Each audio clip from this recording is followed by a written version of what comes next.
नाथ नारायण वासुदेवाय। श्री कृष्ण गोविंद हरे मुरारी। हे नाथ नारायण वासुदेवाय। श्री कृष्ण गोविंद हरे मुरारी। हे नाथ नारायण वासुदेवाय। श्री कृष्ण गोविंद हरे मुरारी। हे नाथ नारायण वासुदेवाय। श्री कृष्ण गोविंद हरे मुरारी। हे नाथ नारायण वासुदेवाय। श्री कृष्ण गोविंद हरे मुरारी। हे नाथ नारायण वासुदेवाय। श्री कृष्ण गोविंद हरे मुरारी। हे नाथ नारायण वासुदेवाय। हे नाथ नारायण वासुदेवाय। हे नाथ नारायण वासुदेवाय। श्री हरि श्री हरि श्री हरि। श्री विष्णु महापुराण चतुर्थ अंश तीसरा अध्याय। मानधाता की संतति, त्रिशंकु का स्वर्गरोहण तथा सगर की उत्पत्ति और विजय। अब हम मानधाता के पुत्रों की संतान का वर्णन करते हैं। मानधाता के पुत्र अम्बरीश के युवनाश्वर नामक पुत्र हुआ। उससे हारित हुआ, जिससे अंगिरा गोत्रीय हारित गण हुए। पूर्व काल के रसातल में मोनने नामक 6 करोड़ गंधर्व रहते थे। उन्होंने समस्त नाग कुलों के प्रधान प्रधान रत्न और अधिकार छीन लिए थे।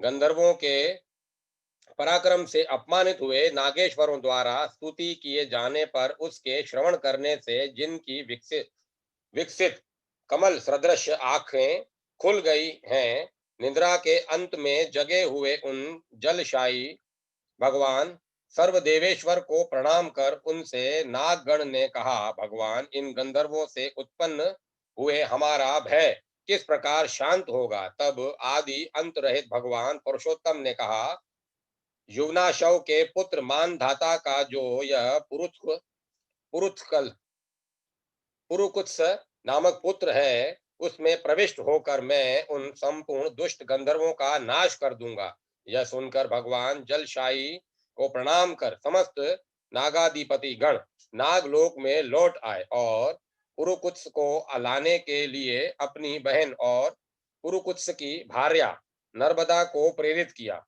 तदंतर नर्मदा पुरुकुत्स को रसातल में ले आई। रसातल में पहुंचने पर पुरुकुत्स ने भगवान के तेज से अपने शरीर का बल बढ़ जाने से संपूर्ण गंधर्वों को मार डाला और फिर अपने नगर में लौट आया।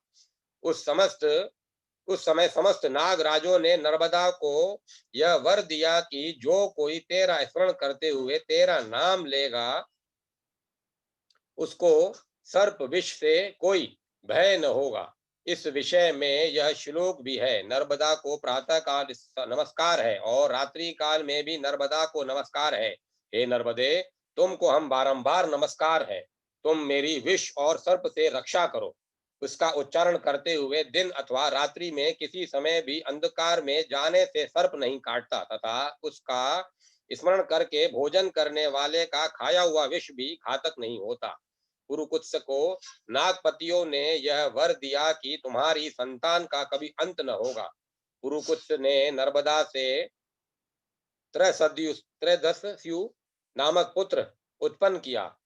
त्रैदस्यु से अनरणय हुआ, जिसे दिग्विजय के समय रावण ने मारा था। अनरणय के प्रशदश्व के हरश्व के हस्त के सुमना के त्रिधनवा के त्रयारुणी और त्रयारुणी के सत्यव्रत नामक पुत्र हुआ, जो पीछे त्रिशंकु कहलाया है। वह त्रिशंकु चांडाल हो गया था। एक बार 12 वर्ष तक अनावृष्टि रही। उस समय विश्वामित्र मुनि के स्त्री और बाल बच्चों के पोषणार्थ तथा अपनी चांडालता को छुड़ाने के लिए वह गंगा जी के तट पर एक वट के वृक्ष के पर प्रतिदिन मृग का मांस बांध आता था। इससे प्रसन्न होकर विश्वामित्र ने उसे संदेह सदैह स्वर्ग भेज दिया।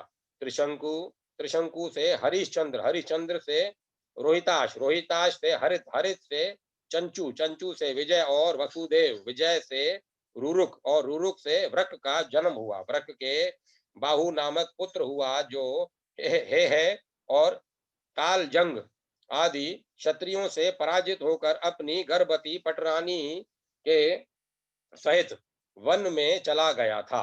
पटरानी की सौत ने उसका गर्भ रोकने की इच्छा से उसे विष खिला दिया।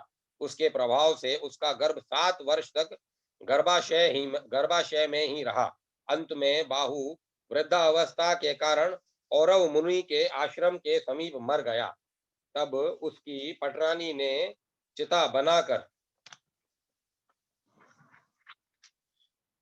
उस पर पति का शव स्थापित कर उसके साथ सती होने का निश्चय किया। उसी समय भूत, भविष्यत और वर्तमान तीनों काल के जानने वाले भगवान औरव ने अपने आश्रम से निकलकर उससे कहा, अई साध्वी, इस व्यर्थ दुराग्रह को छोड़। तेरे उदर में संपूर्ण भूमंडल का स्वामी, अत्यंत बल पराक्रमशील, अनेक यज्ञों का अनुष्ठान करने वाला और शत्रुओं का नाश करने वाला चक्रवर्ती राजा है।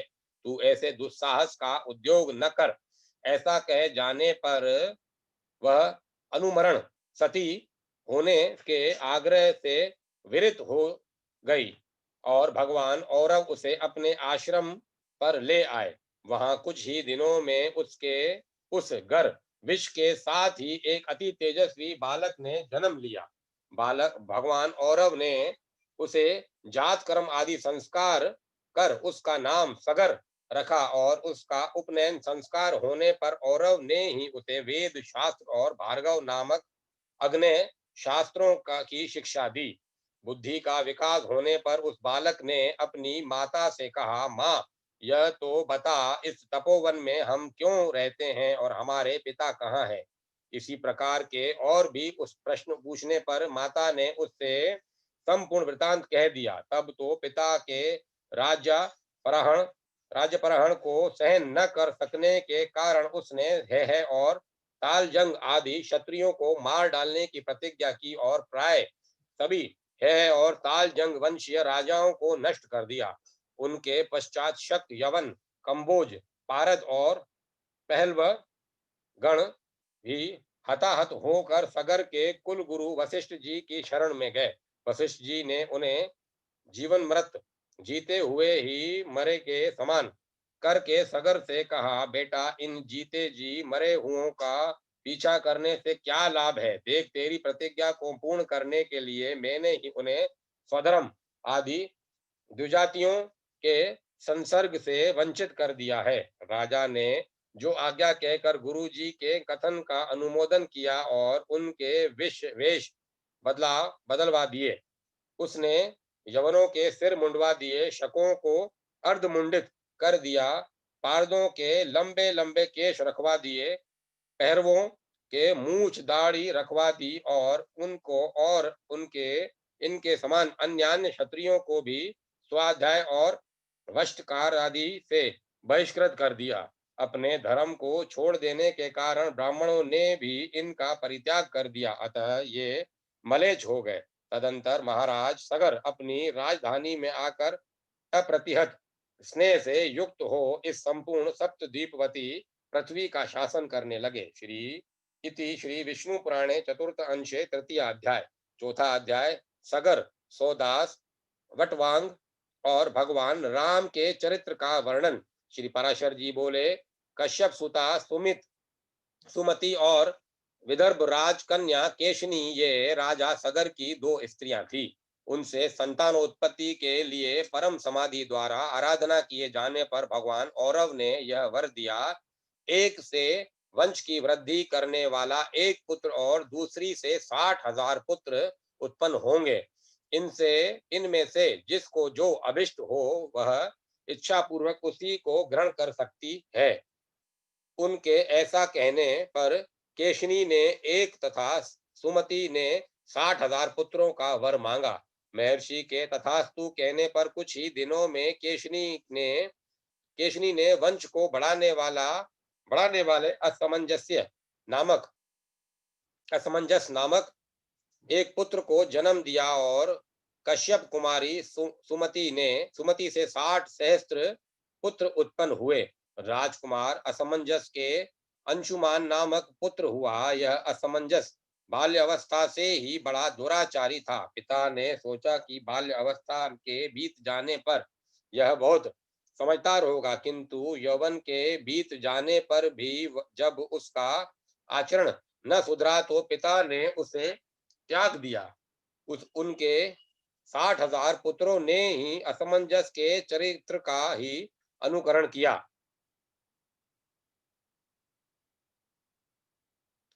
तब असमंजस के चरित्र का अनुकरण करने वाले उन सगर पुत्रों द्वारा संसार में यज्ञादि सन्मार्ग का उच्छेद हो जाने पर सकल विधान अशेष दोषहीन भगवान पुरुषोत्तम के अंशभूत श्री कपिल देव से देवताओं ने प्रणाम करके अनंतर उनके विषय में कहा। भगवान राजा सगर के ये सभी पुत्र असमंजस के चरित्र का ही अनुसरण कर रहे हैं। उन सब के असन्मार्ग में प्रवृत्त रहने से संसार की क्या दशा होगी। प्रभु, संसार में दीन जनों की रक्षा के लिए ही आपने यह शरीर ग्रहण किया है, अतः इस घोर आपत्ति से संसार की रक्षा कीजिए। यह सुनकर भगवान कपिल ने कहा, ये सब थोड़े ही दिनों में नष्ट हो जाएंगे। इसी इसी समय सगर ने अश्वमेघ यज्ञ आरंभ किया। उसमें उसके पुत्रों द्वारा सुरक्षित घोड़े को कोई व्यक्ति चुरा कर पृथ्वी में घुस गया। तब उस घोड़े के खुरों के चिन्हों का अनुसरण करते हुए उनके पुत्रों में से प्रत्येक ने एक एक योजन पृथ्वी खोद डाली तथा पाताल में पहुंचकर उन राजकुमारों ने अपने घोड़े को फिरता हुआ देखा। पास ही में मेधा मेधावर्णीन शरत काल के सूर्य के समान अपने तेज से संपूर्ण दिशाओं को प्रकाशित करते हुए घोड़े को चुराने वाले परम ऋषि कपिल को सिर झुकाए बैठे देखा। तब तो वे दुरात्मा अपने अस्त्र शस्त्रों को उठाकर यही हमारा अपकारी और यज्ञ में विघ्न डालने वाला है, इस घोड़े को चुराने वाले को मारो मारो ऐसा चिल्लाते हुए उनकी ओर दौड़े। तब भगवान कपिल देव ने कुछ आंख बदल कर देखते ही वे सब अपने शरीर से उत्पन्न हुए अग्नि में जलकर नष्ट हो गए। महाराज सगर को जब मालूम हुआ कि घोड़े का अनुसरण करने वाले उसके समस्त पुत्र महर्षि कपिल के तेज से दग्ध हो गए हैं, तो उन्होंने असमंजस के पुत्र अंशुमान को घोड़ा ले आने के लिए नियुक्त किया। वह सगर पुत्रों द्वारा खोदे हुए मार्ग से कपिल जी के पास पहुंचा और भक्ति विनम्र होकर उनकी स्तुति की। तब भगवान कपिल ने उससे कहा, बेटा जा इस घोड़े को ले जाकर अपने दादा को दे और तेरी जो इच्छा हो वही वर मांग ले। तेरा पुत्र गंगा जी को स्वर्ग से पृथ्वी पर लाएगा। इस पर अंशुमाल ने यही कहा कि मुझे ऐसा वर दीजिए जो ब्रह्मदंड से आहत होकर मरे हुए मेरे असर अस्वगर्य पितृगण को स्वर्ग की प्राप्ति कराने वाला हो। यह सुनकर भगवान ने कहा, मैं तुझसे पहले ही कह चुका हूँ कि तेरा पुत्र गंगा जी को स्वर्ग से पृथ्वी पर लाएगा। उनके जल से इनकी अस्थियों की भस्म का स्पर्श होते ही ये सब स्वर्ग को चले जाएंगे। भगवान विष्णु के चरण नख से निकले हुए उस जल का ऐसा महात्म्य है कि वह कामना पूर्ण केवल स्नान आदि कार्यों में ही उपयोगी हो सो नहीं, अपितु बिना कामना के मृतक पुरुष के अस्थि चर्म स्नायु अथवा केश आदि का स्पर्श हो जाने से या उसके शरीर का कोई अंग गिरने से भी वह देहधारी तो तुरंत स्वर्ग में ले जाता देहधारी को तुरंत स्वर्ग में ले जाता है। भगवान कपिल के ऐसा कहने पर वह उन्हें प्रणाम कर घोड़े को लेकर अपने पितामह की यज्ञशाला में आया। राजा सगर ने भी घोड़े के मिल जाने पर अपना यज्ञ समाप्त किया और अपने पुत्रों के खोदे हुए सागर को ही अपत्य स्नेह से अपना पुत्र माना। उस अंशुमान ने दिलीप नामक उस अंशुमान के दिलीप नामक पुत्र हुआ और दिलीप के भगीरथ हुआ, जिसने गंगा जी को स्वर्ग से पृथ्वी पर लाकर उनका नाम भागीरथी कर दिया। भागीरथ से सुहोत्र, सुहोत्र से श्रुति, श्रुति से नाभाग, नाभाग से अम्बरीश, अम्बरीश से सिंधुदीप, सिंधुदीप से अयुतायु और अयुतायु से ऋतुपर्ण नामक पुत्र हुआ, जो राजा नल का सहायक और धृतकीड़ा का पारदर्शी था। धृतपर्ण ऋतुपर्ण का पुत्र सर्वकाम था। उसका सुदास और सुदास का पुत्र सुदास मित्र सह हुआ। एक दिन मृग्या के लिए वन में घूमते घूमते उसने दो व्याघ्र देखे। उन्होंने संपूर्ण वन को मृगहीन कर दिया है, ऐसा समझकर उसने उनमें से एक को बाण से मार डाला। मरते समय वह अति भयंकर रूप क्रूर बदन राक्षस हो गया तथा दूसरा भी मैं इसका बदला लूंगा ऐसा कहकर अंतर ध्यान हो गया। कालांतर में सुदास ने एक यज्ञ किया। यज्ञ समाप्त हो जाने पर जब आचार्य वशिष्ठ बाहर चले गए, तब वह राक्षस वशिष्ठ जी का रूप बनाकर बोला, यज्ञ के पूर्ण होने पर मुझे नर मांस युक्त भोजन कराना चाहिए, अतः तुम ऐसा अन्न तैयार कराओ, मैं अभी आता हूँ। ऐसा कहकर वह बाहर चला गया। फिर रसोइये का वेश बनाकर राजा की आज्ञा से उसने मनुष्य का मांस पकाकर उसे निवेदन किया। राजा भी उसे स्वर्ण पात्र में रखकर वशिष्ठ जी के आने की प्रतीक्षा करने लगा और उनके आते ही वह मांस निवेदन कर दिया। वशिष्ठ जी ने सोचा, अहो, इस राजा की कुटिलता तो देखो, जो यह जानबूझकर भी मुझे खाने के लिए यह मांस देता है। फिर यह जानने के लिए कि यह किसका है, वे ध्यानस्थ हो गए। ध्यान अवस्था में उन्होंने देखा कि वह तो नर मांस है। तब तो क्रोध के कारण शुद्ध चित्त होकर उन्होंने राजा को यह श्राप दिया, क्योंकि तूने जानबूझकर भी हमारे जैसे तपस्वी के लिए अत्यंत अभक्ष्य यह नर मांस मुझे खाने को दिया है, इसीलिए तेरी इसी में लोलुपता होगी, अर्थात तू राक्षस हो जाएगा। तदंतर राजा के यह कहने पर भगवान आप ही ने ऐसी आज्ञा की थी। वशिष्ठ जी यह कहते हुए कि क्या मैंने ही ऐसा कहा था, फिर समाधिस्थ हो गए। समाधि द्वारा यथार्थ बात जानकर उन्होंने राजा पर अनुग्रह करते हुए कहा, तू अधिक दिन नरमास भोजन न करेगा, केवल 12 वर्ष ही मुझे तुझे ऐसा करना होगा। वशिष्ठ जी के ऐसा कहने पर राजा सोदास भी अपनी अंजलि में जल लेकर मुनीश्वर को श्राप देने के लिए उद्यत हुआ, किंतु अपनी पत्नी मध्यंती द्वारा, भगवान ये हमारे कुल गुरु हैं, इन कुल देव रूप आचार्य को श्राप देना उचित नहीं है, ऐसा कहे जाने से शांत हो गया तथा अन्न और मेघ की रक्षा के कारण उस श्राप जल को पृथ्वी या आकाश में नहीं फेंका, बल्कि उसने उससे अपने पैरों को ही भिगो दिया। उस क्रोध युक्त जल से उसके पैर झुलस कर कुलमहाश वर्ण चितकबरे हो गए। तभी से उनका नाम कलमाशपाद हुआ तथा वशिष्ठ जी के श्राप के प्रभाव से छठे काल में अर्थात तीसरे दिन के अंतिम भाग में वह राक्षस स्वभाव धारण कर वन में घूमते हुए अनेकों मनुष्य को खाने लगा। एक दिन उसने एक मुनीश्वर को ऋतु काल के समय अपनी भार्या से संगम करते देखा। उस अति भीषण राक्षस रूप को देखकर भय से भागते हुए उन दंपतियों में से उसने ब्राह्मण को पकड़ लिया। तब ब्राह्मणी ने उससे नाना प्रकार से प्रार्थना की और कहा, हे राजन, प्रसन्न होइए, आप राक्षस नहीं है, बल्कि इक्ष्वाकु कुल तिलक महाराज मित्र सह हैं। आप स्त्री संयोग के सुख को जानने वाले हैं। मैं अतृप्त हूँ, मेरे पति को मारना आपको उचित नहीं है। इस प्रकार उसके नाना प्रकार के विलाप करने पर भी उसने उस ब्राह्मण को इस प्रकार भक्षण कर लिया, जिसे बाघ अपने अभिमत पशु को वन में पकड़ कर खा जाता है।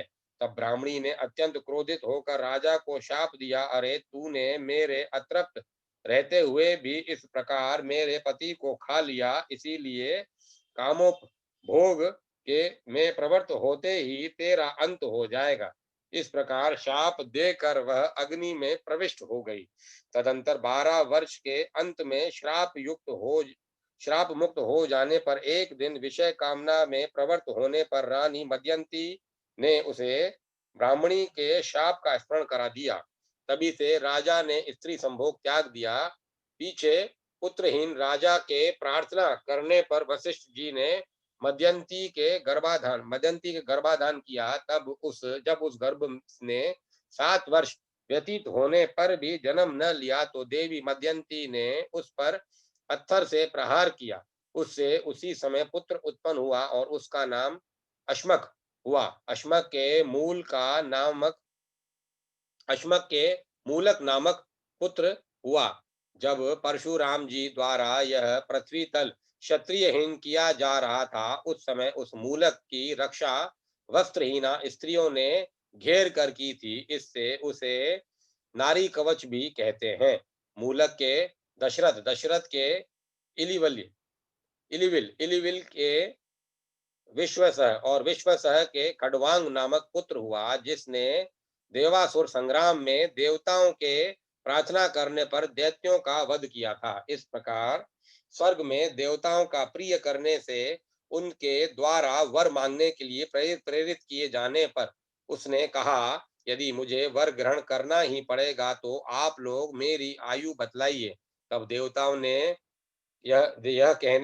के यह कहने पर कि तुम्हारी आयु केवल एक मूरत ही रही है, वह देवताओं के दिए हुए एक अनु अनुवर्ध गति विमान पर बैठकर बड़ी शीघ्रता से मृत्यु लोक में आया और कहने लगा, यदि मुझे ब्राह्मणों की अपेक्षा कभी अपना आत्मा भी प्रियतर नहीं हुआ, यदि मैंने कभी स्वधर्म का उल्लंघन नहीं किया और संपूर्ण देव मनुष्य पशु पक्षी और वृक्ष आदि के श्री अच्युत के अतिरिक्त मेरी अन्य दृष्टि नहीं हुई, तो मैं निर्विघ्नता पूर्वक उन मुनि जन वंदित प्रभु को प्राप्त हूँ। ऐसा कहते हुए राजा खडवांग ने संपूर्ण देवताओं के गुरु अकथनीय स्वरूप सता मात्र शरीर परमात्मा भगवान वासुदेव में अपना चित्त लगा दिया और उन्हीं में लीन हो गया। इस विषय में भी पूर्व काल में सप्त ऋषियों द्वारा कहा गया श्लोक सुना जाता है। उसमें कहा है, खटवांग के समान पृथ्वी तल में अन्य कोई भी राजा नहीं होगा, जिसने एक मुहूर्त मात्र जीवन के रहते ही स्वर्ग लोक से भूमंडल में आकर अपनी बुद्धि द्वारा तीनों लोकों को सत्य स्वरूप भगवान वासुदेव में देखा। खटवांग के दीर्घ बाहु नामक पुत्र हुआ। दीर्घ बाहु से रघु, रघु से अज और अज से दशरथ ने जन्म लिया। दशरथ जी के भगवान कमल नाभ जगत की स्थिति के लिए अपने अंशों से राम, लक्ष्मण, भरत और शत्रुघ्न इन चार रूपों से पुत्र भाव को प्राप्त हुए। राम जी ने बाल्यावस्था में ही विश्वामित्र जी के यज्ञ रक्षा के लिए जाते हुए मार्ग में ही ताड़का राक्षसी को मारा। फिर यज्ञशाला में पहुंचकर मारीच को बाण रूपी वायु से आहत कर समुद्र में फेंक दिया और सुबाहु आदि राक्षसों को नष्ट कर डाला। उन्होंने अपने दर्शन मात्र से अहल्या को निष्पाप किया। जनक जी के राजभवन में बिना श्रम ही महादेव जी का धनुष तोड़ा और पुरुषार्थ से ही प्राप्त होने वाली अनियोजिता जनक राजनंदिनी श्री सीता जी को पत्नी रूप से प्राप्त किया और तदंतर संपूर्ण क्षत्रियों को नष्ट करने वाले समस्त है कुल के लिए अग्नि स्वरूप परशुराम जी के बल वीर्य का गर्व नष्ट किया।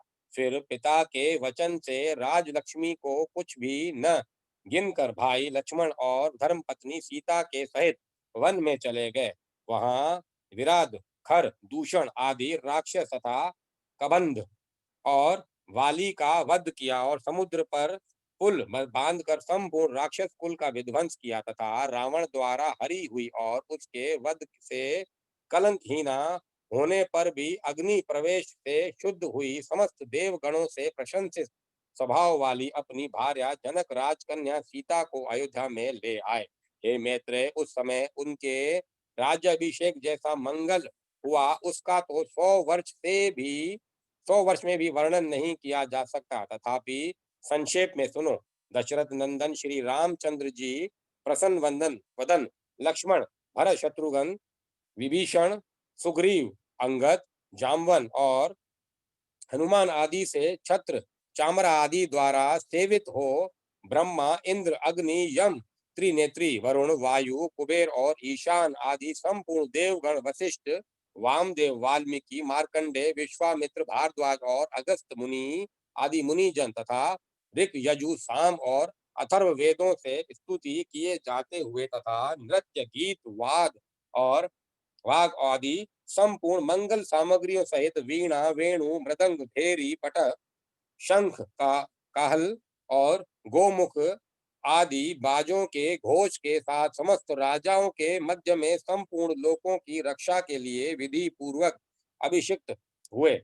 इस प्रकार दशरथ कुमार, कौशलाधिपति, रघुकुल तिलक, जानकी वल्लभ तीनों भ्राताओं के प्रिय श्री रामचंद्र जी ने सिंहासनारूढ़ होकर 11,000 वर्ष राज्य शासन किया। भरत जी ने भी गंधर्व लोक को जीतने के लिए जाकर युद्ध में 3 करोड़ गंधर्वों का वध किया और शत्रुघ्न जी ने भी अतुलित बलशाली महापराक्रमी मधुपुत्र लवण राक्षस का संहार किया और मथुरा नामक नगर की स्थापना की।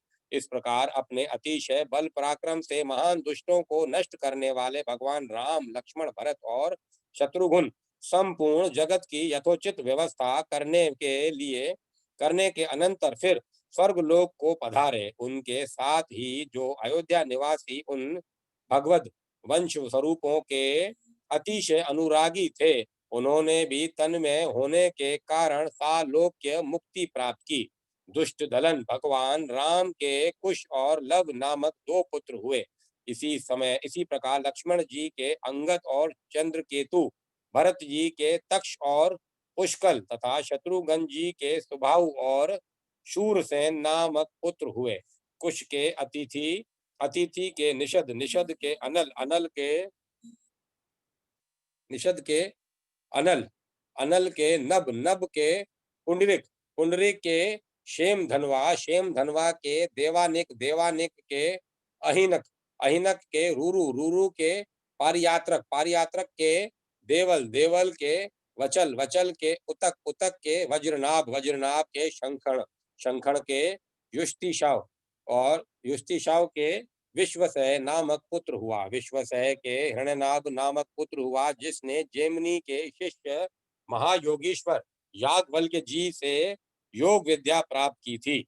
हिरण्यनाभ का पुत्र पुष्य था, उसका ध्रुव संधि, ध्रुव संधि का सुदर्शन, सुदर्शन का अग्निवर्ण, अग्निवर्ण का सघ्र, शीघ्र, शीघ्र तथा शीघ्रक का पुत्र मरु हुआ, जो इस समय भी योगाभ्यास में तत्पर हुआ कलाप ग्राम में स्थित है। आगामी युग में यह सूर्यवंशी क्षत्रियों का प्रवर्तक होगा। मरु का पुत्र प्रसूषुता, प्रसूषुता का सुसंधि, सुसंधि का अमरश, अमरश का सहस्वान, सहस्वान का विश्वभाव और विश्वभाव का पुत्र बहुध्वल हुआ, जिसको भारत युद्ध में अर्जुन के पुत्र अभिमन्यु ने मारा था। इस प्रकार मैंने इस इच्छावकु कुल के प्रधान प्रधान राजाओं का वर्णन किया। इनका चरित्र सुनने से मनुष्य सकल पापों से मुक्त हो जाता है। इति श्री विष्णु पुराण चतुर्थ अंश चतुर्थ अध्याय। 5वां अध्याय नीमी चरित्र और नीमी वंश का वर्णन। श्री पराशर जी बोले, इक्ष्वाकु का जो नीमी नामक पुत्र था, उसने 1 सहस्त्र वर्ष में समाप्त होने वाले यज्ञ का आरंभ किया। उस यज्ञ में उसने वशिष्ठ जी को होता वर्ण किया। वशिष्ठ जी ने उससे कहा कि 500 वर्ष के यज्ञ के लिए इंद्र ने मुझे पहले ही वर्ण कर लिया है, अतः इतने समय तुम ठहर जाओ, वहां से आने पर मैं तुम्हारा भी ऋत्विक हो जाऊंगा। उनके ऐसा कहने पर राजा ने उन्हें कुछ भी उत्तर नहीं दिया। वशिष्ठ जी ने यह समझकर कि राजा ने उनका कथन स्वीकार कर लिया है, इंद्र का यज्ञ आरंभ कर दिया। किंतु राजा नीमि ने उसी समय गौतम आदि अन्य होताओं द्वारा अपना यज्ञ करने लगे। देव देवराज इंद्र का यज्ञ समाप्त होते ही मुझे नीमि का यज्ञ करना है, इस विचार से वशिष्ठ जी भी तुरंत ही आ गए। उस यज्ञ में अपना होता का कर्म गौतम को करते देख उन्होंने सोते हुए राजा निमि को यह श्राप दिया कि इसने मेरी अवज्ञा करके संपूर्ण कर्म का भार गौतम को सौंपा है, इसीलिए ये देहहीन हो जाएगा। सोकर उठने पर राजा निमि ने भी कहा, इस दुष्ट गुरु ने मुझसे बिना बातचीत किए अज्ञानता पूर्वक मुझे सोए हुए को शाप दिया है, इसीलिए इसका देह भी नष्ट हो जाएगा। इस प्रकार शाप देकर राजा ने अपना शरीर छोड़ दिया। राजा निमि के श्राप से वशिष्ठ जी का लिंग देह मित्रा वरुण के वीर्य में प्रविष्ट हुआ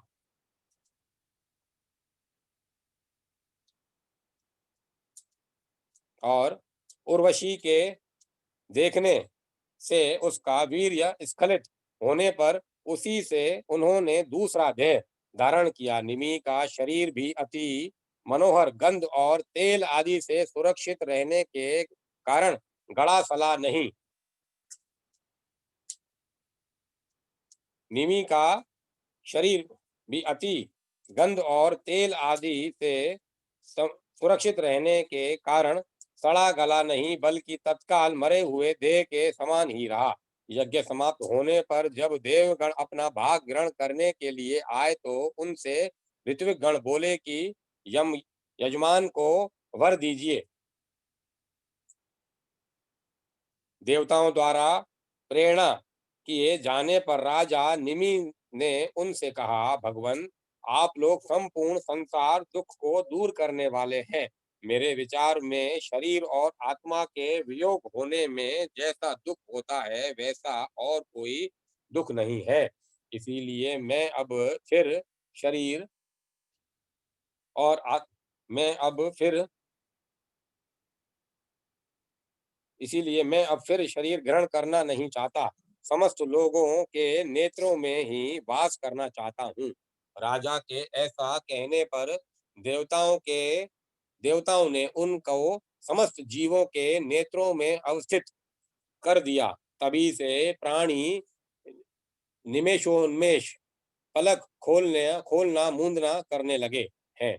तदंतर अराजकता के भय से मुनि जनों ने उस पुत्रहीन राजा के शरीर को अरणि शमी दंड से मथा। उससे एक कुमार उत्पन्न हुआ जो जन्म लेने के कारण जनक कहलाया।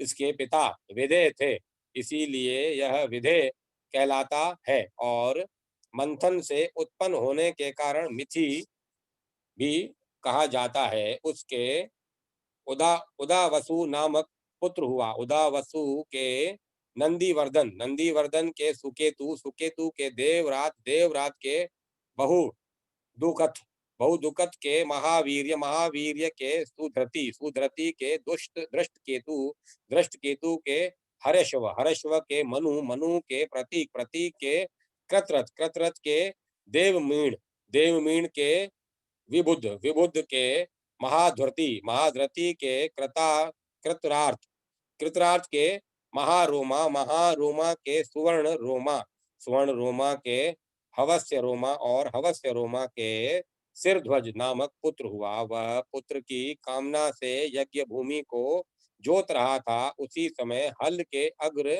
भाग में उसके सीता नाम की कन्या उत्पन्न हुई। सिरध्वज का भाई साकांक्ष नरेश कुशध्वज था।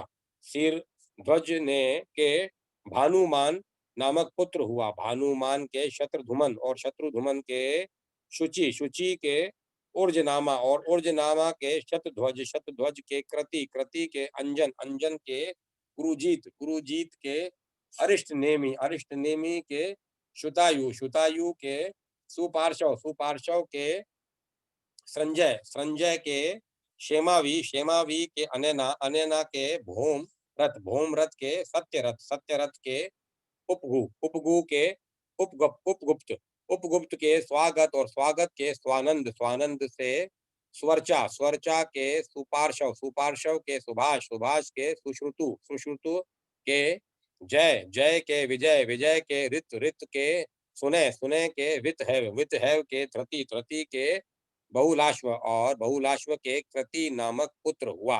कृति के ही इस जनक वंश की समाप्ति हो जाती है। कृति में ही इस समाप्ति, ये ही मिथिल, मैथिल भूपाल गण है। प्राय ये सभी राजा लोग आत्मविद्या को आश्रय देने वाले होते हैं। इति विष्णु पुराणे चतुर्थ अंशे पंचो अध्याय। छठा अध्याय सोम वंश का वर्णन, चंद्रमा, बुध और पुरुरवा का चरित्र। मैत्रेय जी बोले, भगवान आपने सूर्य वंश राजाओं का वर्णन तो कर दिया, अब मैं संपूर्ण चंद्रवंशी भूपतियों का वृतांत भी सुनना चाहता हूँ, जिन स्थिर कृति महाराजाओं की संतति का सुयश आज भी गान किया जाता है। हे ब्राह्मण, प्रसन्न मुख से आप उन्हीं का वर्णन मुझसे कीजिए। श्री पराशर जी बोले, हे मुनि शार्दुल, परम तेजस्वी चंद्रमा के वंश का कर्मशः श्रवण करो, जिसमें अनेकों विख्यात राजा हुए हैं। यह वंश नहुष, ययाति, कार्तवीर्य और अर्जुन आदि अनेकों अति बल पराक्रमशील, कांतिमान, क्रियावान और सद्गुण संपन्न राजाओं से अलंकृत हुआ है। सुनो, मैं इसका वर्णन करता हूँ। संपूर्ण जगत के रचयिता भगवान नारायण के नाभि कमल से उत्पन्न हुए भगवान ब्रह्मा जी के पुत्र अत्रि प्रजापति थे।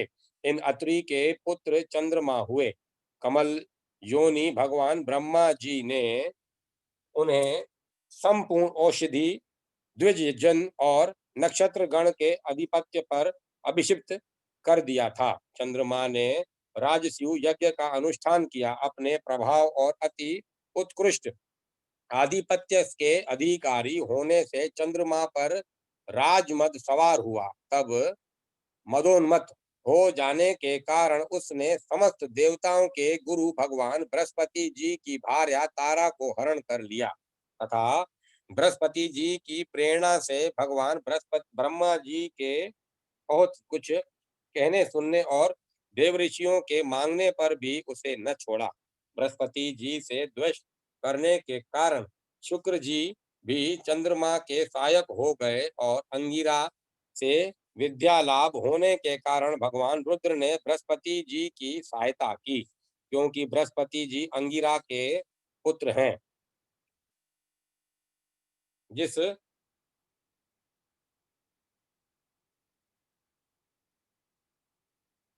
जिस पक्ष में शुक्र जी थे और उस ओर से जम्ब और कुंभ आदि समस्त दैत्य दानवादियों ने सहायता देने में बड़ा उद्योग किया तथा सकल देव सेना के सहित इंद्र बृहस्पति जी के सहायक हुए।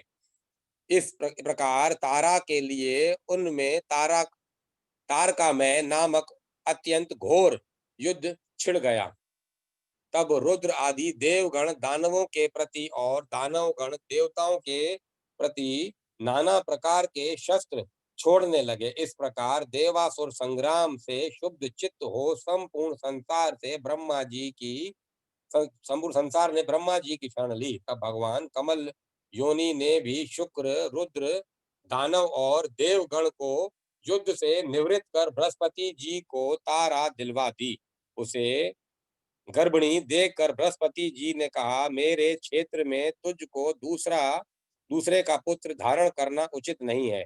इसे दूर कर, अधिक दृष्टा करना ठीक नहीं।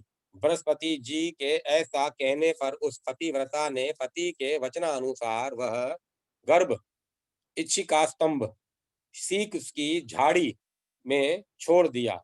उस छोड़े हुए गर्भ ने अपने तेज से समस्त देवताओं के तेज को मलिन कर दिया। तदंतर उस बालक की सुंदरता के कारण बृहस्पति और चंद्रमा दोनों को उसे लेने के लिए उत्सुक देख देवताओं ने सदैव संदेह को जानने के कारण तारा से पूछा, हे सुबगे, तू हमको सच सच बता, यह पुत्र बृहस्पति का है या चंद्रमा का। उनके ऐसा कहने पर तारा ने लज्जावश कुछ भी न कहा। तब बहुत कुछ कहने पर भी वह देवताओं से न बोली, तो वह बालक उसे शाप देने के लिए उद्यत होकर बोला, अरे दुष्टा माँ, तो मेरे पिता का नाम क्यों नहीं बतलाती? तुझे व्यर्थ लज्जावती की मैं अभी ऐसी गति करूंगा जिससे तू आज से ही इस प्रकार अत्यंत धीरे धीरे बोलना भूल जाएगी। तदंतर पितामह श्री ब्रह्मा जी ने उस बालक को रोककर तारा से स्वयं पूछा, बेटी ठीक ठीक बता, यह पुत्र किसका है, बृहस्पति का या चंद्रमा का? इस पर उसने लज्जापूर्वक कहा, चंद्रमा का। तब तो नक्षत्रपति भगवान चंद्र ने उस बालक को हृदय से लगाकर कहा, बहुत ठीक बेटा, तुम बड़े बुद्धिमान हो, और उसका नाम बुद्ध रख दिया। इस समय उनके निर्मल कपोलों की कांति उच्छ्वासित और देदीप्यमान हो रही थी। बुद्ध ने जिस प्रकार इला से अपने पुत्र पुरुरवा को उत्पन्न किया था, उसका वर्णन पहले ही कर चुके हैं। पुरुरवा अति दानशील, अति याज्ञिक और अति तेजस्वी था। मित्रा, वरुण के शाप से मुझे मृत्यु लोक में रहना पड़ेगा, ऐसा विचार करते हुए उर्वशी अप्सरा की दृष्टि उस अति सत्यवादी रूप के धनी और मतिमान राजा पुरुरवा पर पड़ी।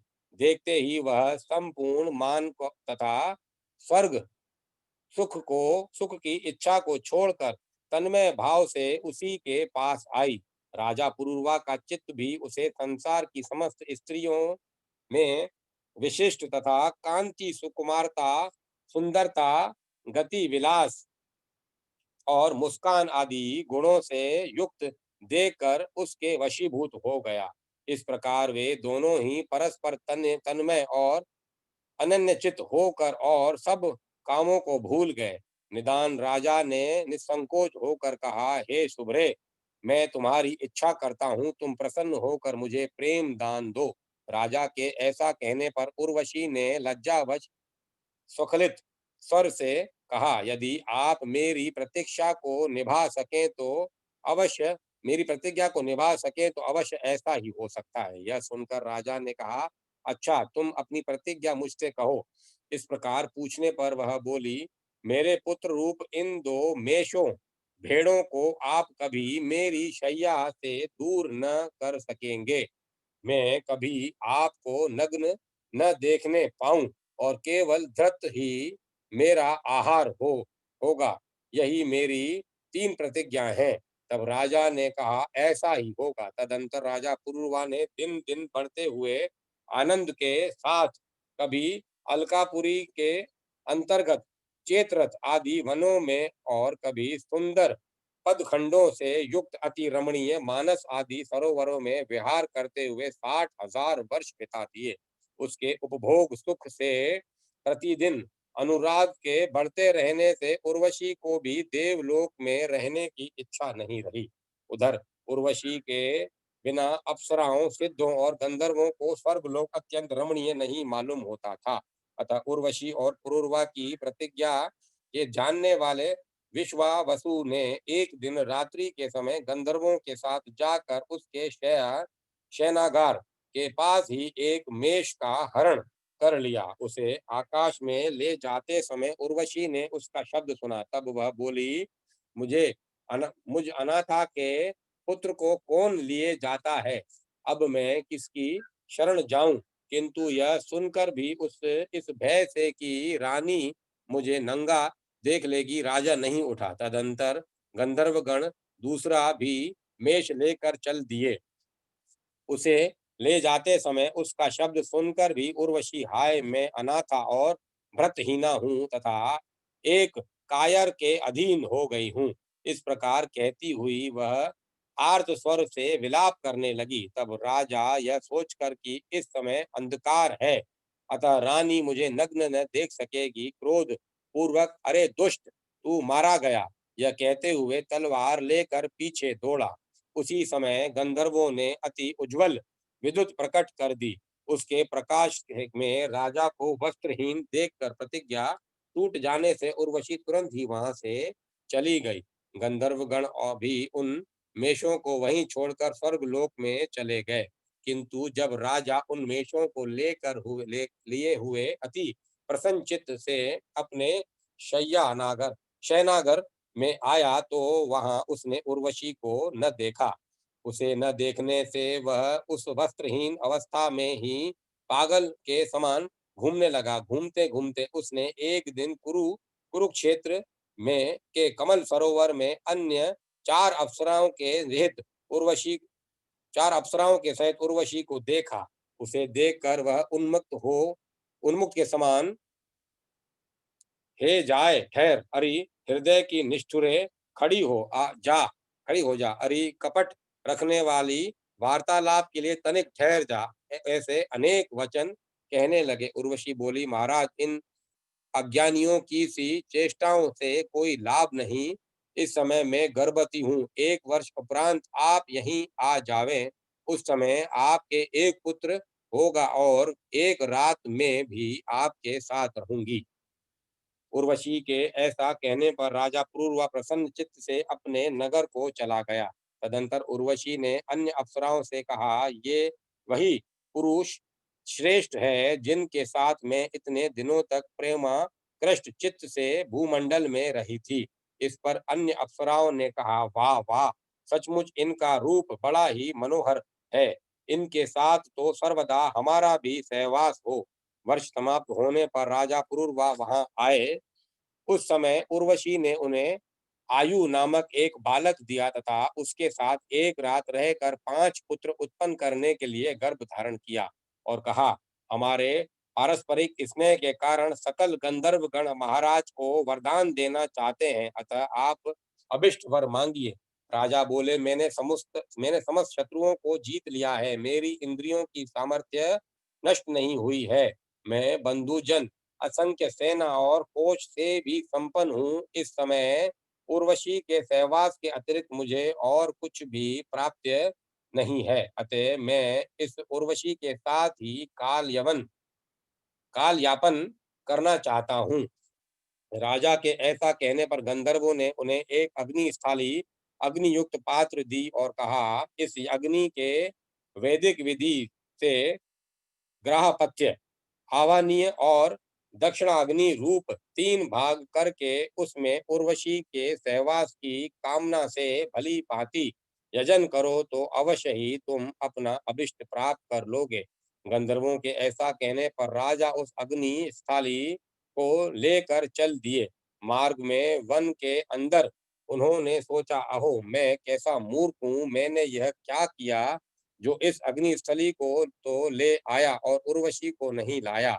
ऐसा सोचकर उस अग्निस्थली को वन में ही छोड़कर वे अपने नगर में चले आए। आधी रात बीत जाने के बाद निद्रा टूटने पर राजा ने सोचा, उर्वशी की सन्निधि प्राप्त करने के लिए ही गंधर्वों ने मुझे अग्निस्थली दी थी और मैंने उसे वन में ही छोड़ दिया।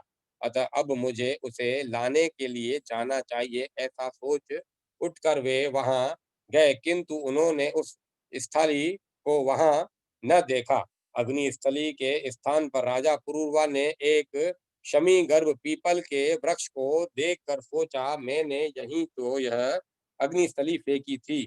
वह स्थली ही शमी गर्भ पीपल हो गई है। अतः इस अग्नि रूप अश्वत्थ को ही अपने नगर में ले जाकर उसकी अरणी बनाकर उससे उत्पन्न हुए अग्नि की ही उपासना करूं। ऐसा सोचकर राजा उस अश्वत्थ को लेकर अपने नगर में आए और उसकी अरणी बनाई। तदंतर उन्होंने उस काष्ठ को एक एक उंगुल करके गायत्री मंत्र का पाठ किया।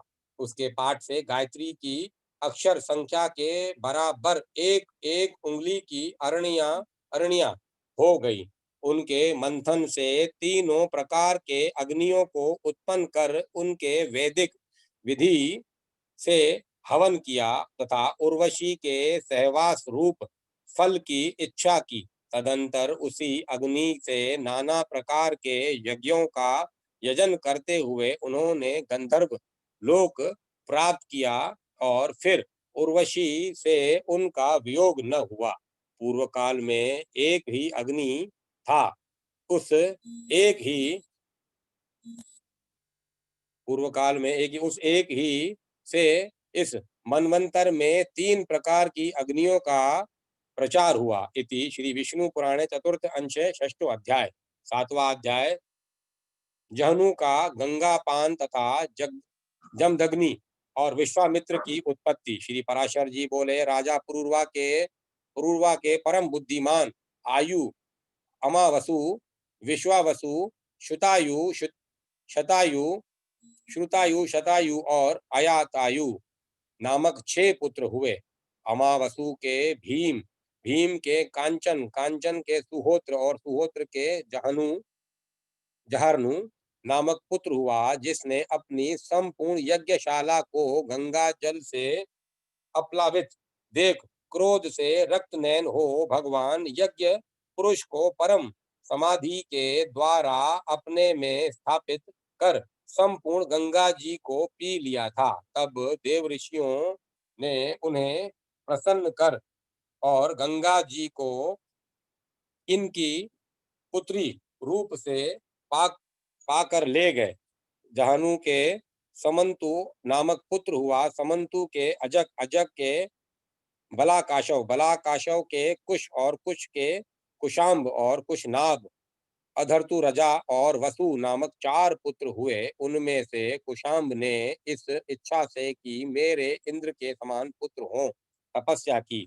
उसके उग्र तप को देखकर बल में कोई अन्य मेरे समान न हो जाए, इस भय से इंद्र स्वयं ही उनका पुत्र हो गया। वह गाधी नामक पुत्र कौशिक कहलाया। गाधी ने सत्यवती नाम की कन्या को जन्म दिया। उसे भृगु पुत्र ऋचिक ने वरण किया। गाधी ने अति क्रोधी और अति वृद्ध ब्राह्मण को कन्या न देने की इच्छा से ऋचिक से कन्या के मूल्य में जो चंद्रमा के समान कांतिमान और पवन के तुल्य वेगवान हो, उसे एक सहस्त्र श्याम कर्ण घोड़े मांगे। किंतु महर्षि ऋचिक ने अश्व तीर्थ से उत्पन्न हुए वैसे एक सहस्त्र घोड़े उन्हें वरुण के वरुण से लेकर दे दिए। तब ऋचिक ने उस कन्या से विवाह किया। तदुपरांत एक समय उन्होंने संतान की कामना से सत्यवती के लिए चरु यज्ञ खीर तैयार किया और उसी के द्वारा प्रसन्न किए जाने पर एक क्षत्रिय श्रेष्ठ पुत्र की उत्पत्ति के लिए एक और चरु उसकी माता के लिए भी बनाया। और यह चरु तुम्हारे लिए है तथा यह तुम्हारी माता के लिए है, इनका तुम यथोचित उपयोग करना। ऐसा कहकर वे वन को चले गए। उनका उपयोग करते समय सत्यवती की माता ने उससे कहा, बेटी सभी लोग अपने ही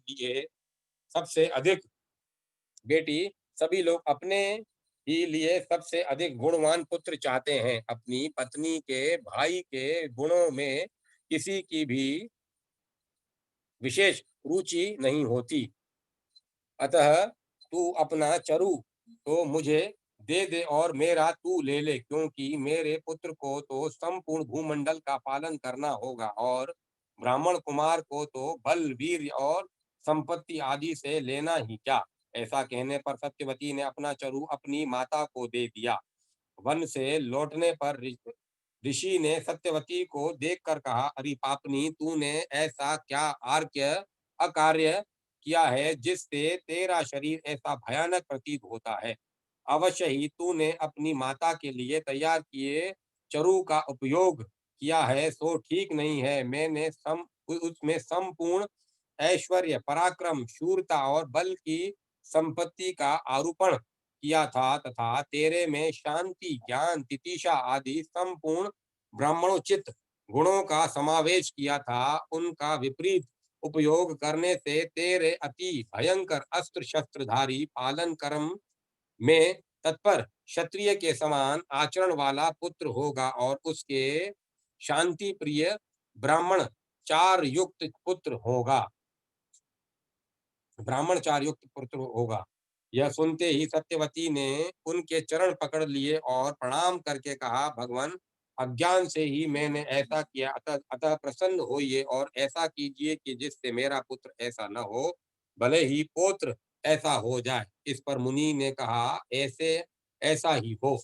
तदंतर उससे जमदग्नि को तदंतर उसने जमदग्नि को जन्म दिया और उसकी माता ने विश्वामित्र को उत्पन्न किया तथा सत्यवती कौशिकी नाम की नदी हो गई। जमदग्नि ने इक्ष्वाकु कुलोद्भव रेणु की कन्या रेणुका से विवाह किया। उससे जमदग्नि ने संपूर्ण क्षत्रियों का ध्वंस करने वाले भगवान परशुराम जी उत्पन्न हुए, जो सकल लोक गुरु भगवान नारायण के अंश थे। देवताओं से विश्वामित्र को भृगुवंशीय शुनशेप पुत्र रूप से दिया था। उसके पीछे उनके देवरात नामक एक पुत्र हुआ और फिर मधुछंद, धनंजय, कृतदेव और अष्टक कश्यप और हारितक नामक और भी पुत्र हुए। उनसे कच्छप और हारितक नामक भी और भी पुत्र हुए। उनसे अन्य ऋषि वंशों में विवाह ने योग्य बहुत से कौशिक गोत्रीय पुत्र पौत्रादि हुए। इति श्री विष्णु पुराणे चतुर्थ अंशे सप्तमो अध्याय। 8वां अध्याय काश्य वंश का वर्णन। श्री पराशर जी बोले, आयु नामक जो पुरुरवा का ज्येष्ठ पुत्र था, उसने राहु की कन्या से विवाह किया। उससे उसके 5 पुत्र हुए, जिनके नाम क्रमशः नहुष, छत्रवृद्ध, रंभ, रजि और अनन्या थे। छत्रवृद्ध के सुहोत्र नामक पुत्र हुआ और सुहोत्र के काश और घृत्य समद नामक 3 पुत्र हुए। घृत समद का पुत्र शौनक शौनक चातुर्वर्ण्य का प्रवर्तक हुआ। काश्य का पुत्र काशीराज काश्य हुआ। उसके राष्ट्र के दीर्घतपा और दीर्घतपा के धनवंतरी नामक पुत्र हुआ। इस धनवंतरी के शरीर और इंद्रियां जरा आदि विकारों से रहित थी तथा सभी जन्मों में वह संपूर्ण शास्त्रों का जानने वाला था। पूर्व जन्म में भगवान नारायण ने उसे यह वर दिया था कि काशी राज के वंश में उत्पन्न होकर तुम संपूर्ण आयुर्वेद को 8 भागों में विभक्त करोगे और यज्ञ भाग के भोक्ता होगे। धनवंतरी का पुत्र केतुमान का भीमरथ का देवोदास और देवोदास का पुत्र प्रतरधन हुआ। उसने मद्रश्रेण वंश का नाश करके समस्त शत्रुओं पर विजय प्राप्त की थी, इसीलिए उसका नाम शत्रुजीत हुआ। देवोदास ने अपने इस पुत्र प्रतधन से उत्पन्न प्रेम वत्स वत्स कहा था, इसीलिए उसका नाम वत्स हुआ। अत्यंत सत्यपरायण होने के कारण उसका नाम ऋतुध्वज हुआ। तदंतर उसने केवल्य नामक अपूर्व अश्व प्राप्त किया कि इसलिए यह इस पृथ्वी तल पर कुवलाश्व नाम से विख्यात हुआ। इस वत्स के अलर्क नामक पुत्र हुआ, जिसके विषय में यह श्लोक आज तक गाया जाता है। पूर्व काल में अलर्क के अतिरिक्त और किसी ने भी 66 सहस्त्र वर्ष युवा अवस्था में रहकर पृथ्वी का भोग नहीं किया। इस अलर्क के भी उन सन्नति नामक पुत्र हुआ। सन्नति के सुनित के सुकेतु के धर्म केतु के सत्य केतु के विभु के सुविभु के सुकुमार के दृष्ट केतु के वितिहोत्र के भार्ग और भार्ग के भार्ग भूमि नामक पुत्र हुआ। भार्ग भूमि से चातुर्थ वर्ण का प्रचार हुआ। इस प्रकार काश्य वंश के राजाओं का वर्णन हो चुका, अब रजी की संतान का विवरण सुनो। इति विष्णु पुराणे चतुर्थ अंशे अष्टमो अध्याय नवा अध्याय महाराज रजी और उनके पुत्रों का चरित्र। श्री पराशर जी बोले, रजी के अतुलित बल पराक्रमशील 500 पुत्र हुए थे, 5 पुत्र थे। एक बार देवासुर संग्राम के आरंभ में एक दूसरे को मारने की इच्छा वाले देवता और दैत्यों ने ब्रह्मा जी के पास जाकर पूछा, भगवान, हम दोनों के पारस्परिक कलह में कौन सा पक्ष जीतेगा? तब भगवान ब्रह्मा जी बोले, जिस पक्ष की ओर से राजा रजी शस्त्र धारण कर युद्ध करेगा, उसी पक्ष की विजय होगी। तब दैत्यों ने जाकर रजी से अपनी सहायता के लिए प्रार्थना की। इस पर रजी बोले, यदि देवताओं को जीतने पर मैं आप लोगों का इंद्र हो सकूं, तो आपके पक्ष में लड़ सकता हूं। यह सुनकर दैत्यों ने कहा, हम लोग एक बात कहकर उसके विरुद्ध दूसरी तरह का आचरण नहीं करते। हमारे इंद्र तो प्रहलाद जी हैं और उन्हीं के लिए हमारा यह संपूर्ण उद्योग है। ऐसा कहकर जब दैत्यगण चले गए, तो देवताओं ने भी आकर राजा से उसी प्रकार प्रार्थना की और उनसे भी उसने यही वही बात कही। तब देवताओं ने यह कहकर कि आप ही हमारे इंद्र होंगे, इसकी बात स्वीकार कर ली। अतः रजी ने देव सेना की सहायता करते हुए अनेक महान अस्त्रों से देवताओं की संपूर्ण सेना नष्ट कर दी। तदंतर शत्रु पक्ष को जीत चुकने पर देवराज इंद्र ने रजी के दोनों चरणों को अपने मस्तक पर रख कर कहा,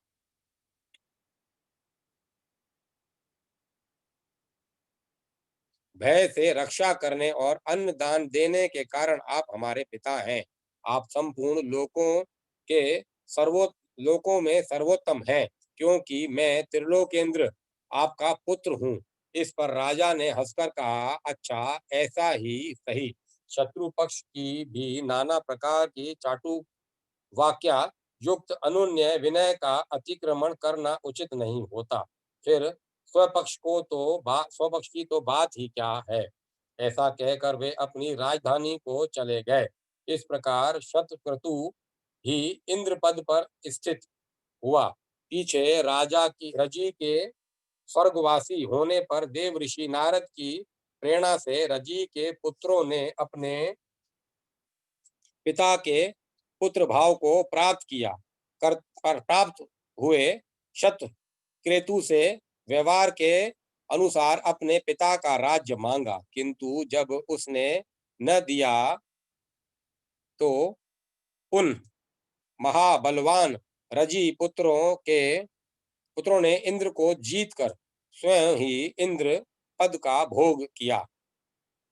फिर बहुत सा समय बीत जाने पर एक दिन बृहस्पति जी को एकांत में बैठे देख त्रिलोकी के यज्ञ भाग से वंचित हुए शतक्रतु के ने उनसे कहा, क्या आप मेरी तृप्ति के लिए एक बेर के बराबर भी पूर्णाक्ष खंड मुझे दे सकते हैं? उनके ऐसा कहने पर बृहस्पति जी बोले, यदि ऐसा है तो पहले ही तुमने मुझसे क्यों नहीं कहा? तुम्हारे लिए भला मैं क्या नहीं कर सकता? अच्छा, अब थोड़े ही दिनों में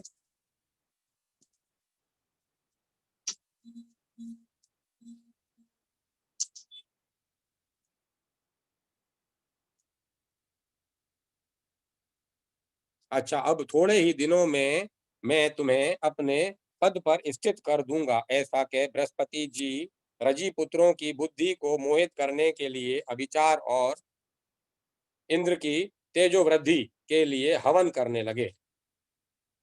बुद्धि को मोहित करने वाले उस अभिचार कर्म से अभिभूत हो जाने के कारण रजी पुत्र ब्राह्मण विरोधी, धर्म त्यागी और वेद विमुख हो गए। तब धर्माचार हीन हो जाने से इंद्र ने उन्हें मार डाला और पुरोहित जी के द्वारा तेजोवृद्ध होकर स्वर्ग पर अपना अधिकार जमा लिया। इस प्रकार इंद्र के अपने पद से गिरकर उस पर फिर अरुण होने के इस प्रसंग को सुनने से पुरुष अपने पद से पतित नहीं होता और उसमें कभी दुष्टता नहीं आती। आयु का दूसरा पुत्र रंभ संतानहीन हुआ।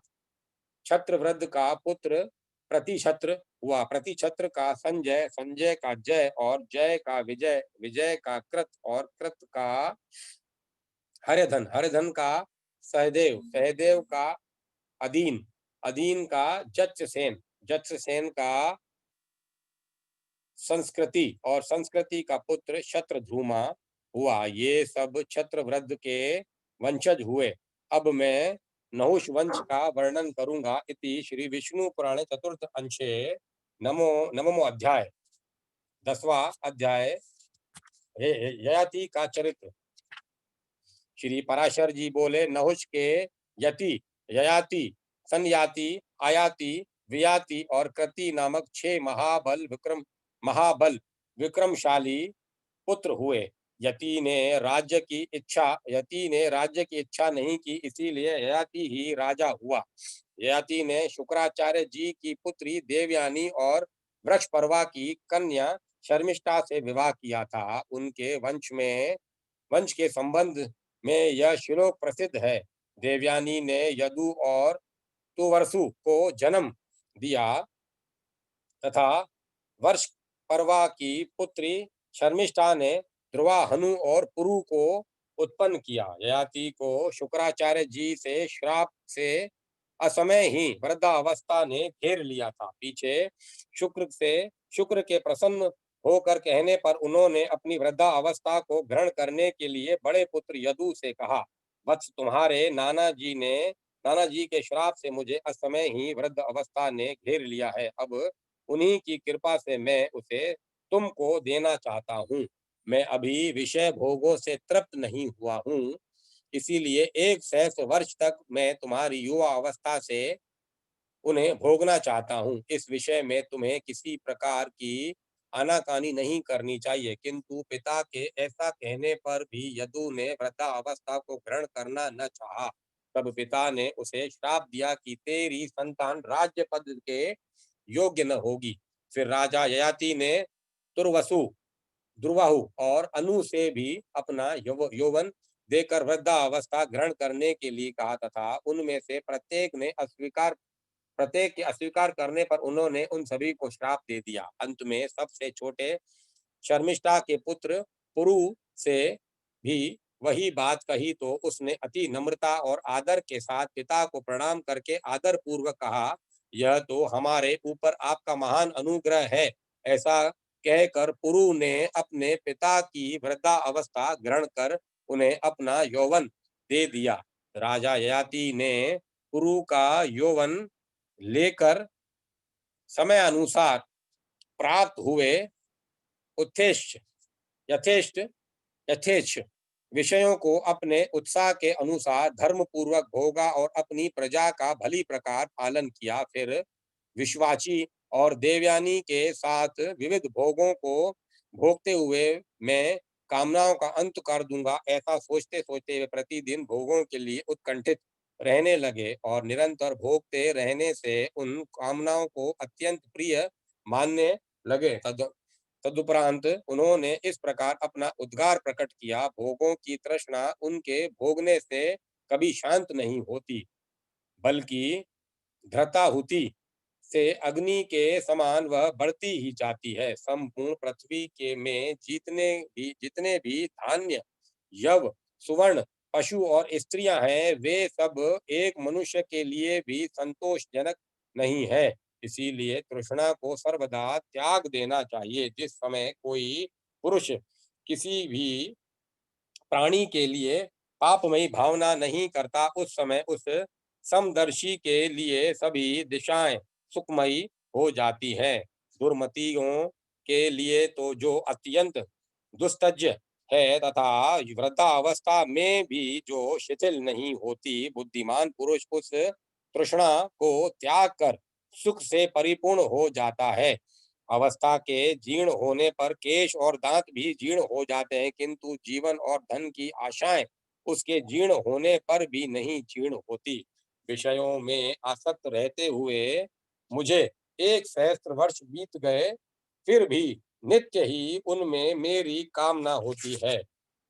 अतः अब मैं उसे छोड़ कर और अपने चित्त को भगवान में ही स्थिर कर निर्द्वंद और निर्मम होकर वन में मृगों के साथ विचरूंगा। श्री पराशर जी बोले, तदंतर राजा ययाति ने पुरु से अपनी वृद्धावस्था लेकर उसका यौवन दे दिया और उसे राज्य पद पर अभिषिक्त कर वन को चले गए। उन्होंने दक्षिण पूर्व दिशा में दुर्वसु को, पश्चिम में द्रुहु को, दक्षिण में यदु को और उत्तर में हनु को मंडला तिलक मंडला मांडल मांडलिक पद पर नियुक्त किया तथा पुरु को संपूर्ण भूमंडल के राज्य पर अभिषिक्त कर स्वयं वन को चले गए।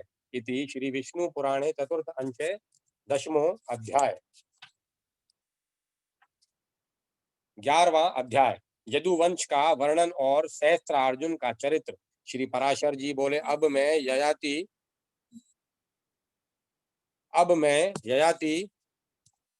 के प्रथम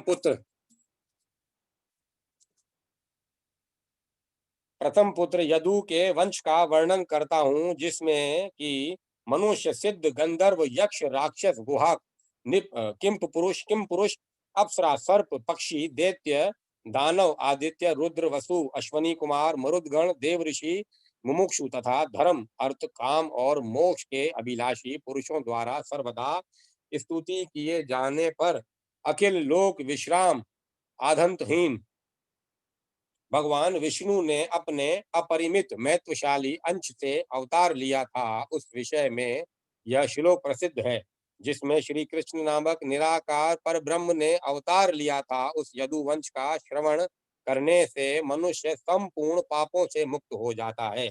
यदु के सहस्त्रजीत, कोष्टु, क्रुष्टु, नल और नहुष नामक 4 पुत्र हुए। सहस्त्रजीत के शतजीत और शतजीत के है के तथा वेणुह नामक 3 पुत्र हुए।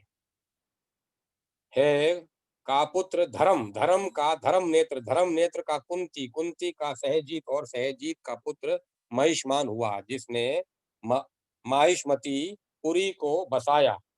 माहिष्मान के भद्र श्रेण, भद्र श्रेण के दुर्दम, दुर्दम के धनक और धनक के कृतवीर्य, कृताग्नि, कृतधर्म और कृतोजा नामक 4 पुत्र हुए। कृतवीर्य के सहस्त्र भुजाओं वाले सप्तद्वीपाधिपति अर्जुन का जन्म हुआ। सहस्त्रार्जुन ने अत्रि कुल में उत्पन्न भगवंश रूप श्री दत्तात्रेय जी की उपासना कर सहस्त्र भुजाएं, अधर्माचरण का निवारण, स्वधर्म का सेवन, युद्ध के द्वारा संपूर्ण पृथ्वी मंडल का विजय, धर्मानुसार प्रजा पालन, शत्रुओं से अपराजय तथा त्रिलोक प्रसिद्ध पुरुष से मृत्यु, ऐसे कई वर मांगे और प्राप्त किए थे। अर्जुन ने इस संपूर्ण सप्तद्वीपति पृथ्वी का पालन तथा 10,000 यज्ञों का अनुष्ठान किया था। उसके विषय में यह श्लोक आज तक कहा जाता है। यज्ञ, दान, तप, विनय और विद्या में कार्तवीर्य सहस्त्र अर्जुन की समता कोई भी राजा नहीं कर सकता। उसके राज्य में कोई भी पदार्थ नष्ट नहीं होता था।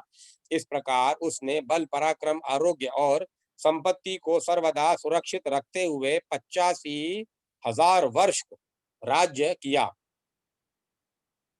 एक दिन जब वह अतिशय मदपान में से व्याकुल हुआ नर्मदा नदी के में जल क्रीड़ा कर रहा था, उसकी राजधानी महिष्मती पुरी पर दिग्विजय के लिए आए हुए संपूर्ण देव, दानव, गंधर्व और राजाओं के विजय मद से उन्मुक्त रावण ने आक्रमण किया। उस समय उसने अनायास ही रावण को पशु के समान बांधकर अपने नगर के एक निर्जन स्थान में रख दिया। उस सहस्त्रार्जुन का 85,000 वर्ष व्यतीत होने पर भगवान नारायण के अंशावतार परशुराम जी ने वध किया था।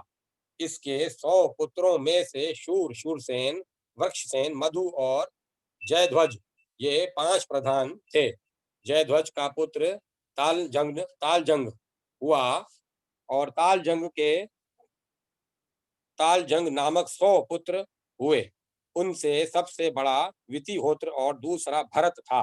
भरत के वृक्ष और वृक्ष के मधु और मधु के वृषणी और आदि 100 पुत्र हुए। वृषणी के कारण यह वंश वृषणी कहलाया। मधु के कारण उसकी मधु संज्ञा हुई और यदु के नामानुसार इस वंश के लोग यादव कहलाए। इति विष्णु पुराण चतुर्थ अंश एकोदश अध्याय। 12वां अध्याय यदु पुत्र कुष्टकु वंश।